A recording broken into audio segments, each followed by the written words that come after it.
Hello, everyone. Greetings and solidarity to everyone in Boulder and in Colorado, and indeed to anyone who is watching this particular presentation on public banks and Boulder. And this presentation, of course, is specific to questions about Boulder County, but also contains a lot of really good general information about public banking.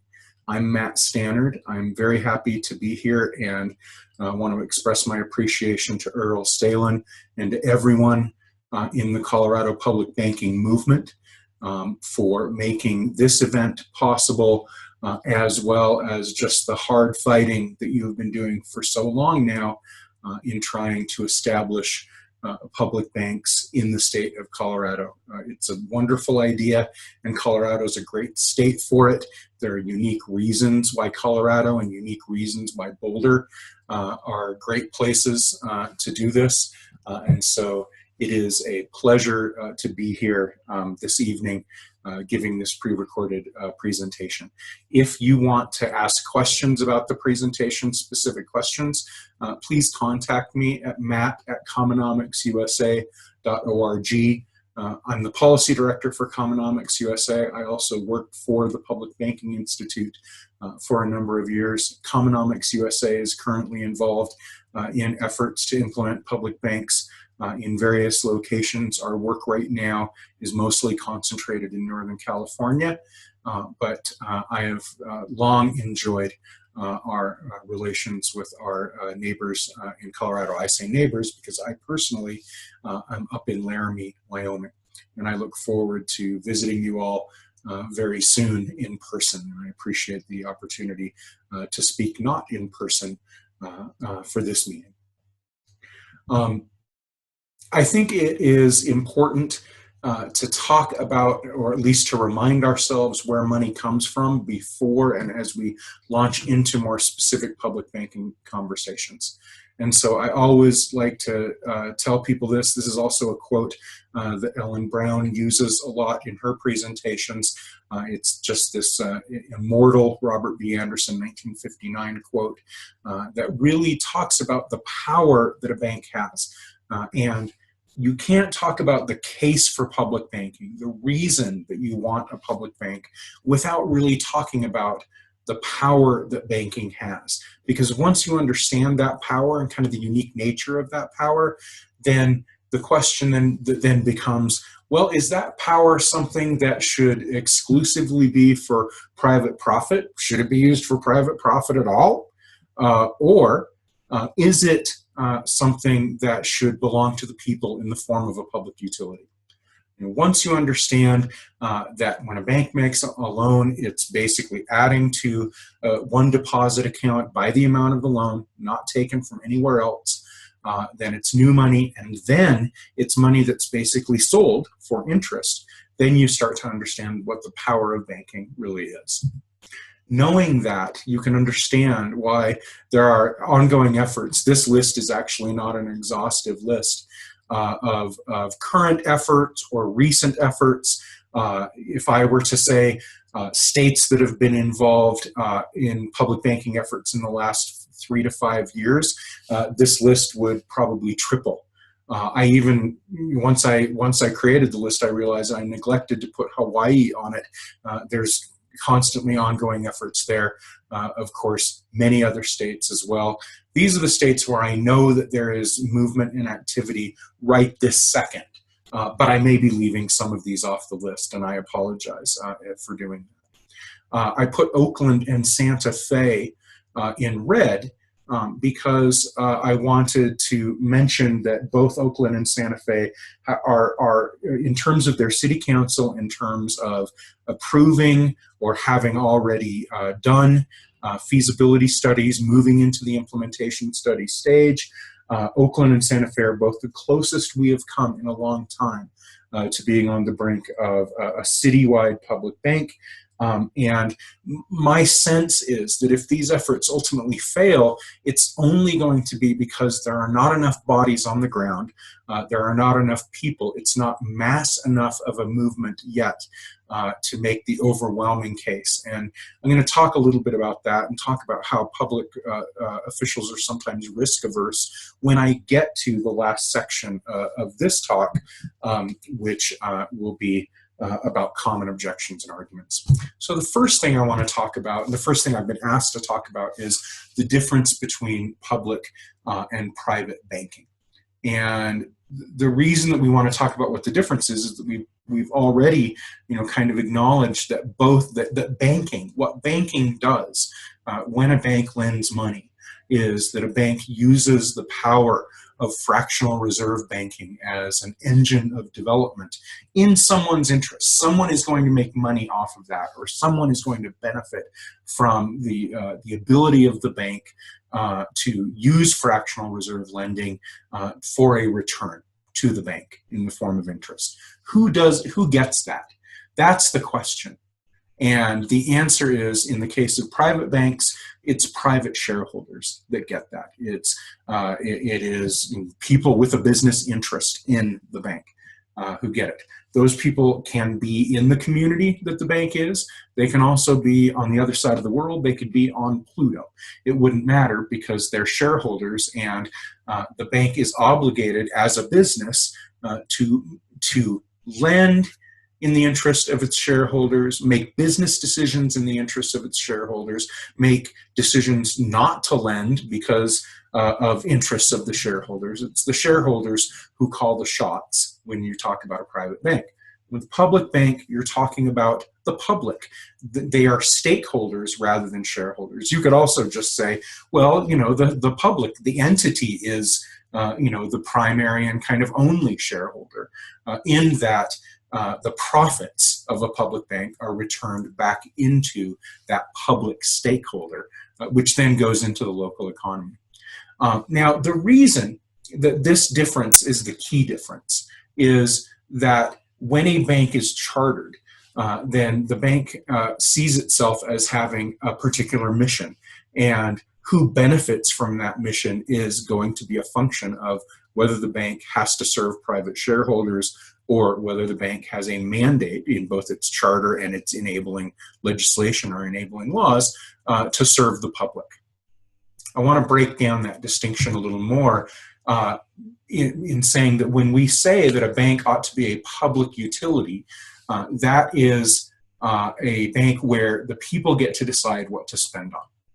The people get to decide how to use the economies of scale that can be created and sustained by a public bank. And obviously, we think that different outcomes would result from that. And this is something that you can keep in mind when we talk a little bit later about arguments for and against public banks. We say, no system's perfect, but a system that primarily serves the public. The public is the shareholder, if you will, rather than shareholder interests. And you combine the transparency and checks and balances that you have with a public entity, right? Because a public entity is going to be subject to greater transparency and less opacity, if you will, opaqueness, than a private entity. And then you combine that with a public mandate, then that's where we get to the benefits of a public bank. Some of that has to do with the notion of the difference between debt as something that we all share as a community versus debt as something that is sort of bad, a negative thing, a liability that is incurred by private individuals or private businesses. And so I would refer people to a great book about debt by David Graeber called Debt: The First 5,000 Years. And one of the takeaways, one of the many takeaways from the book, it's a big book, is that debt used to be something that we all owed each other.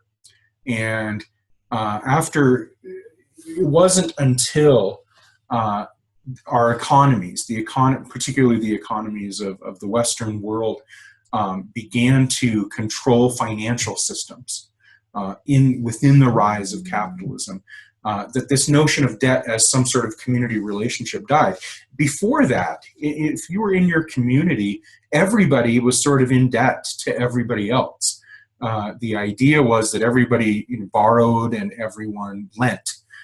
And there would be periodic ways and methods or rituals of clearing those, or sort of accounting. There would be periodic accountings. And even in the marketplace, even in the way that people did, their marketplace relationships, there was this notion that, debt is not necessarily a bad thing. Debt can be something that it solidifies community relationships.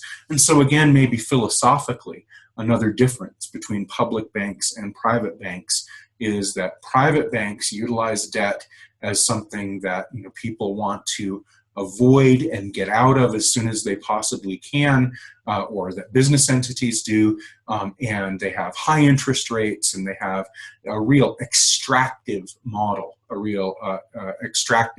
exploiting that debt. Whereas a public bank, with its low interest, with its notion that the lending is based on a public purpose rather than a profit motive, then the way in which those, the type of community practices sustained by a public bank in terms of the way debt is used and generated is going to be very different.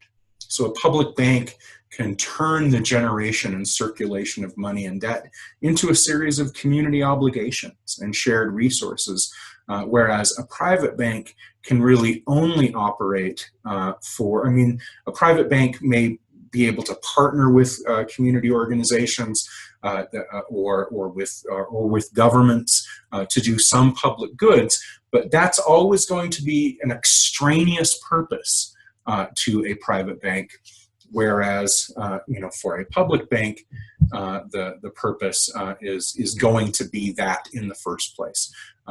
Meeting community obligations, meeting community needs. Whether a public bank lends to small businesses or to government entities or farmers or whomever, the purpose, as found in the charter of that public bank, is going to be public interest lending. So, with that in mind, what can we say about having a public bank in Boulder County? Well, I think I just did a series of webinars for the folks in Baltimore, and Baltimore has a lot of very, very different economic needs and very, very different economic and financial exigencies than Boulder does. But that said, so in looking at that, we can say, Boulder is not in terrible shape. There are some challenges with Boulder County's economy that I'll talk about in a limited way because I don't know much about Boulder County's economy, but I did some research. And there are certainly some challenges, but you are building a public bank from a position of strength. You may be challenged with issues like gentrification. You may want to make sure that the economic growth that you have is sustainable in a way that meets the values of the people of the county. And you might have other issues that result from growth. A public bank can address all of those things and be, like the Bank of North Dakota, an engine of the type of growth and the type of business that you want to have, the type of activity you want to have in a way that's better than public banks. But you are negotiating from a position of strength. You're coming from a position of, this is how to make, this economy that we have that is working well in some ways and needs to work better in other ways. It's going to be very different than the experience, for example, of, folks in Baltimore who, due to the big banking scandals, LIBOR and other things, and gentrification and redlining and all sorts of things, the banks have left Baltimore in pretty bad shape. How can Boulder County deal from a position of where it is at and its own challenges? I think that you can do three things. You can have smart development with a public bank, sustainable development, and equitable development. Now, one of the things that I noticed is that Boulder County, as of the end of 2016, I believe, had a 2.2% unemployment rate, which is only slightly higher than the so-called natural rate. But again, this comes back to a question of, well, what type of what type of job situations, what type of jobs does Boulder County want to have? Can you use a public bank to create even better jobs and higher wages by decreasing businesses' tax burdens, by helping other community banks and credit unions with their regulatory compliances and helping them lend in their own communities and in their own counties that are, or in their own parts of Boulder County.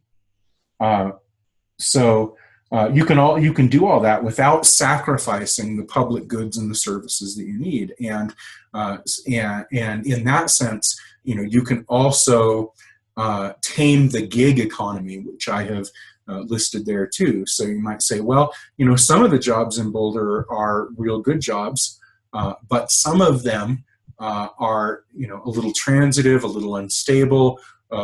Maybe they're not jobs that give people benefits. A public bank can help do that, because again, when you lend to small businesses and when you keep all of the different public services afloat there, you're also helping make jobs good and make jobs better.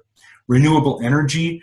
I know that when I was at PBI, at Public Banking Institute, I know that I blogged about the potential. And I know that there have been stories in Boulder Weekly, or in, I apologize if I can't remember the name of your newspaper, on the potential of public banks with renewable energy. I'll say that Germany, public banks were a huge reason why Germany was able to improve their energy sector and have such a dramatic shift towards renewable energy. Germany also has one of the most complex and kind of robust public banking systems in the world, and and they also now have one of the best renewable energy systems in the world. There are ways in which a public bank can help with cost of living and gentrification, and one of the ways that can happen is through maybe public banking. A public bank can also help cooperative housing get off the ground, and in that sense also I know that there are land trusts in Boulder for both environmental reasons and also for cooperative housing. And so there are scenarios where a public bank could help finance, underwrite, or otherwise help with projects related to those land trusts. So you could expand those land trusts. I'm a big fan of community land trusts, both for environmental reasons and for and for community land trusts that are designed for housing as well. So you also have TABOR, of course, the Taxpayers' Bill of Rights, which limits the amount of money that you can spend on public projects, or limits the amount of tax increases that you can have for those public projects. And I know, as I was reading an article in the Daily Camera, it was a 2015 analysis of Boulder County growth and economic conditions. So it's a couple of years old, but I think probably a lot of the same things apply. I know that concerns about the Taxpayer Bill of Rights and those limits were concerns that were listed. This is an article by Alicia Wallace, by the way, on January 3rd of 2015 in the Daily Camera, if you would like to look that up. So I know that is something that's been a factor as well, so a public bank is the best answer to your TABOR limits. A public bank is going to, because with a public bank, you're actually going to decrease taxes, the burden of income taxes or other types of taxes overall. And you can certainly look to North Dakota for an example of how well that's worked. And you're also kind of making whatever revenue that you do have come in and go further for you. And so to me, that seems like a kind of a double-edged approach, or a way to sort of pinch your Tabor problems from both sides. You know, you're making your dollars go further, and you are decreasing the tax burden overall. It's going to make the taxpayer advocates in the state and in the county very happy to know that you're building a public bank.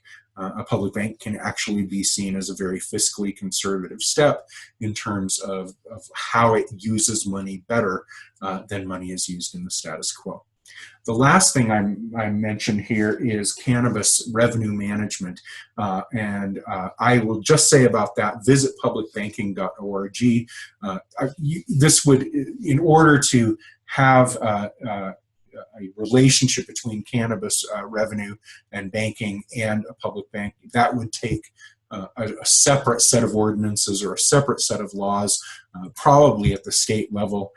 That is something that we are currently active in California, and Mark Armstrong and I will be out presenting at the next Cannabis Banking Working Group meeting out in California that is being organized by State Treasurer John Chung, and one or both of us will be testifying in July as to the promise of a public bank for solving a number of these cannabis banking revenue problems. This is a huge rabbit hole that we could go down. It would actually be a completely separate presentation, but it is something to keep in mind and keep on the radar, because there are efforts underway in California to deploy publicly owned financial entities as a means of solving this cannabis revenue banking problem that you in Colorado know better than almost anyone else in the nation, because you've actually had litigation on it. So again, visit publicbanking.org or contact me personally if you'd like to know a little bit more about the relationship between cannabis revenue and the potential of public banking. So this is sort of my quick summary, what you see before you here as the ways that public bank can make Boulder County smart, sustainable, and equitable in terms of its development. It can provide better jobs. It can assist in the ongoing transition to building a renewable energy system that I know that you folks in Boulder want to make the envy of the world. It can solve for housing issues in a number of ways, including by helping cooperative businesses and cooperative housing. It decreases taxes and makes your tax money be used better. It creates more stable employment than what a lot of folks in Boulder have with the sort of gig or part-time economy. You can use it for land trusts, and the state of Colorado might look to some of the arguments we're making in California in terms of revenue management for cannabis. Now, the last thing that I've been asked to do is talk a little bit about answering the arguments. And I want to say, initially I was going to answer about 14 different arguments. What I want to say a couple of things is first of all, that there's not really a terminal argument that is devastating to public banks. That's not how it works. It's not like these campaigns that people are putting on. It's like they come in and they start up a public bank campaign and people are on board, and then someone comes in and makes some argument against public banks. And all of a sudden all the policymakers go, wow, well, that's a killer. That's a killer argument. I guess we can't do public banks. What happens is, and this is what I promised to talk about in terms of campaigning, the importance of arguments in campaigning, is that a lot of the same folks from the same places, the Cato Institute, other think tanks that are financed by Wall Street, will come in and they will make a bunch of not really good arguments, and then the policymakers are risk averse. And so your elected officials are going to be risk averse. They're going to go, well, some people are making this noise and these other people are making this noise. It seems like the safest thing for me to do is nothing. And so I think it's important to stay on top of these arguments for sure, but it is also important that you have a whole lot of people staying on top of these arguments, that you have bodies on the ground. And again, I can't emphasize that enough. If you don't have enough people making these demands, then it becomes a lot easier for the other side to deploy these arguments in terms of making noise. I'll get back to what the arguments are, but I want to say that I have 2 other detailed articles about this that do have the 14 or so, however many arguments made commonly against public banks, and kind of what's wrong with a lot of those. And that's Big Banking Interest Pushback Parts 1 and 2. And just read those. If you have questions about those articles, you can just Google, Big Banking Interest Pushback Part 1, Part 2. If you have questions about those, I'm happy to talk about those. You can email me if you want more resources. I can get some other folks from Commonomics USA involved in having some dialogues with you about these particular arguments. But the arguments, the 4 most common arguments are: public banks aren't necessary, public banks will be corrupt, fraudulent, or wasteful, public banks give too much power to the government, and that private banks are more profitable. And because they're more profitable, then it's more responsible fiscally for a city or government entity to put its money into a public bank. They give a greater return on investment. So we'll talk about each of those. Public banks aren't necessary. So again, you might look at this and go, what? Why would someone make that argument? But I am actually surprised at how many times I have heard community bankers make this argument, as well as fiscally conservative policymakers as well. And what they will say is something along the lines of, well, it seems like public banks are a solution in search of a problem. It seems like private banks can do all of the things that a public bank could. A private bank could finance public sector projects. It seems like, or the government could create some sort of public-private partnership or something like that. Why can't, why do we need a public bank to do that? And of course, our argument is, look, okay, if you wanted to come up with a private sector bank that charged little to no interest for public service projects, didn't gamble our money on Wall Street schemes, derivatives and interest rate swaps, etc., didn't take advantage of bonds that are purchased and then sold on the secondary market, that end up ruining cities, like they ruined Ferguson, Missouri, prior to the tragic events there. It didn't gamble with our money.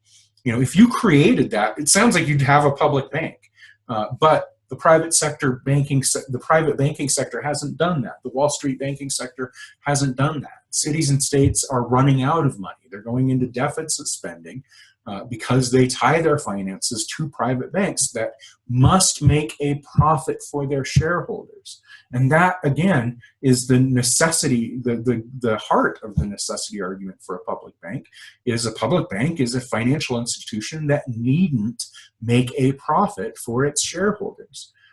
But you have private banks instead, taking public funds and putting them into risky schemes. Even if none of that was true, private banks simply aren't lending to small businesses. Try being a farmer. I work for another organization called Farm Commons, and we often say farmers are never the victims of predatory lending because nobody's lending to farmers. It's very hard to get a loan when you farm. And think about all the other ways, all the other entities that need that kind of lending. Private banks aren't doing that. And you also want to be in this sense, aware of public-private partnerships or weak sort of development or infrastructure bank solutions that are really just government funds that are not, those are not used in the way that a bank would use money. They're not used to capitalize a bank. They're simply lent out and oftentimes not necessarily really good interest, but even if there are low interest, they're very limited in what they can do.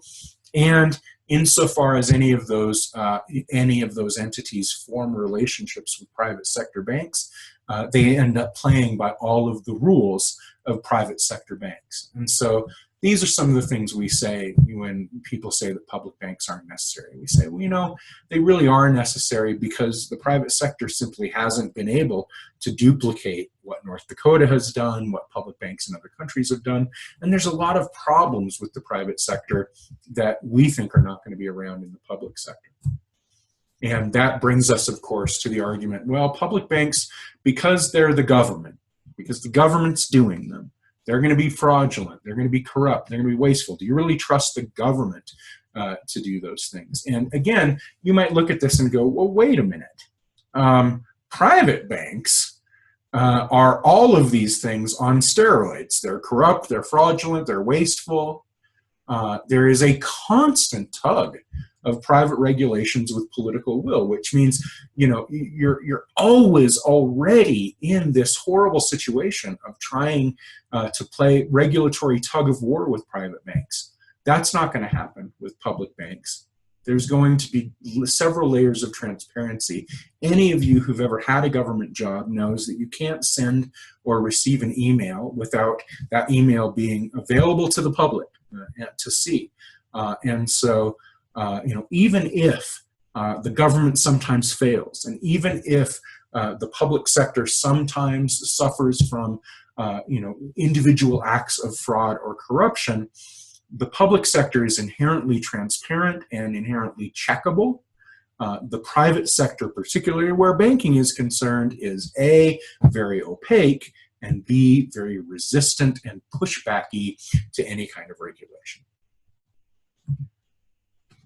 The more general version of that argument is public banks give too much power to the government.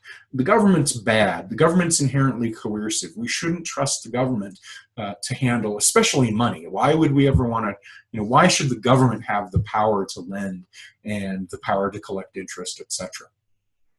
And anyone who's studied the banking sector knows it's not that simple. Anyone who's studied the way that banks work know that banks work because the state, if you will, the governments of the United States and other governments, as you know, exist in this relationship with big private banks who have almost unconquerable or unquenchable power over the federal government and state and municipal governments. And so I go back to the question that we asked at the beginning of this presentation. Should the power to create, construct, and define the parameters of value, the creation of money, belong to a few private individuals, or should it be a public utility? And typically, when we put it in those terms, and we say, that's tremendous power, who should have that power? Everyone or just a few people? Then, you know, you might still get people that don't necessarily trust democracy, don't think that democracy is a good idea. You know, that's a bigger issue than public banks. But we would say, look, you've got checks and balances, democratic checks and balances that exist in the public sphere that don't exist in the private sphere, especially the world of finance capital.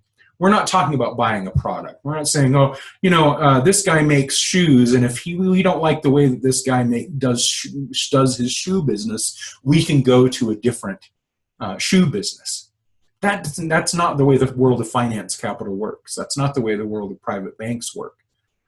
Saying you're going to take your business from Wells Fargo to U.S. Bank is not really going to make a huge difference.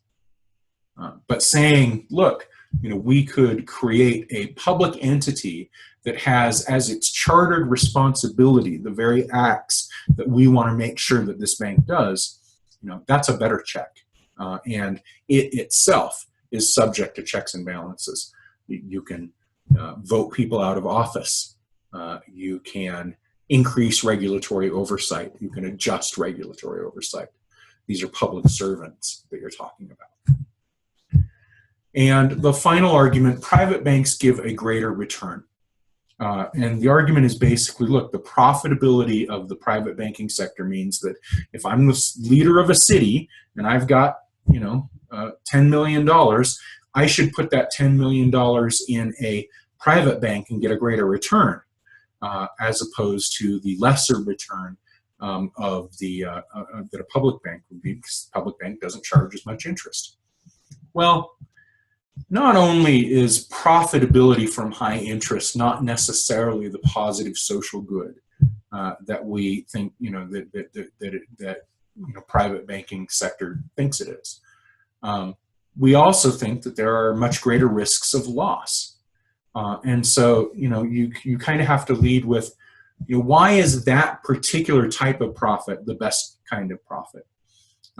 Even if the city is going to get, some kind of return on its, on its deposits, it seems like that return is coming from interest, which is extracted from the rest of the economy. That's not necessarily a great social good. And there's a great risk that the city's going to lose money, because the banks play with that money and treat it very carelessly.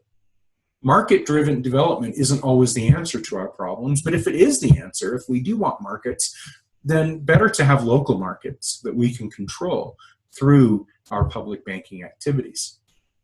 And of course, this argument about the greater return on deposits and the greater return on investment is really, or the greater return on loans done through private, entities, really ignores the way in which the public bank pays a dividend to the government through, its yearly or annual dividend that it would give back in terms of profits, in terms of the lower taxes that result, in terms of its ability to fund things like emergency services and other types of either service or infrastructure needs of those government entities, and save a tremendous amount of money in the process.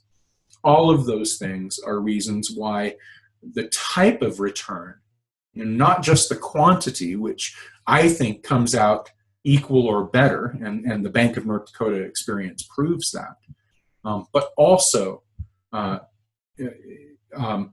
terms of the quality, the type of return that happens. It's one that, the returns that a public bank gives, the dividends and the rewards, the financial rewards that a public bank reaps, are ones that strengthen the internal quality of your community, not necessarily strengthen some, the bank accounts of someone else that's far away from your community. You're strengthening your community with those returns. So that's how we would address that particular argument. And we always try to remind people that a public bank is operated by a community, committed. It has obviously it doesn't have to have this, but we would say, we would want the bank to be chartered with a commitment to the public good.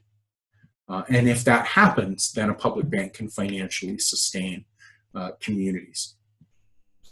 And I want to conclude just with these 5 political strategies, and I'll just talk about them really quickly and then I'll say goodbye. These are the things that we think are essential as we go forward with a lot of momentum right now in the public banking movement. The first is you need a mass movement of stakeholders, people who understand what it's like to be, to have needs, and what it's like to either run their own lives, run cities, run communities, understand what it's like to have economic needs. But you need a mass movement. So I will say this, I don't know how many people are at that meeting tonight that I'm talking to, but you need to double or triple that number of people at the next meeting. Try to do that at the next meeting that you have. I know, a real easy task, right? But until you have masses of bodies who are moving and speaking and eloquently making the case and insisting that happen in your community, then the big business interests are always going to be able to push back. Work with other public banking groups around the nation, but make sure that you do that on your terms, keeping in mind the uniqueness of your own economic situations. And so there are resources that other groups have that are extremely helpful, and they're all going to have to be tailored to meet your specific needs. It is vital that you run candidates who are public banking advocates. And this is because of the risk-averse nature of public officials that I talked about a few minutes ago. So you got to get people in there that understand and can start, making that change happen from within their positions as elected officials. When the time comes to create studies or either feasibility or implementation studies and the early stages of implementation, make sure that these experts that the city or the county brings in are ones who are committed to that framework of economic, social, and ecological justice. Make sure they're not private sector hacks who don't understand and therefore will not be able to formulate the value of public options and public entities the way that people who understand the economy and social and ecological justice, the way that I know that so many of you do. And finally, you want to control the messaging, answer the arguments, and you do that through a constant barrage of media participation, media events, press releases, websites, interviews, and you just keep getting the message out, and that message is one that answers whatever arguments and concerns that people have. Thank you very much. Thank you for your time. Please email me at matt@common-usa.org. And please visit us at publicbanking.org to learn more about some of the things we do. And I look forward to meeting you, a lot of you in person. I know that we're going to be working together in the future. So thanks, solidarity, everybody, and have a great evening.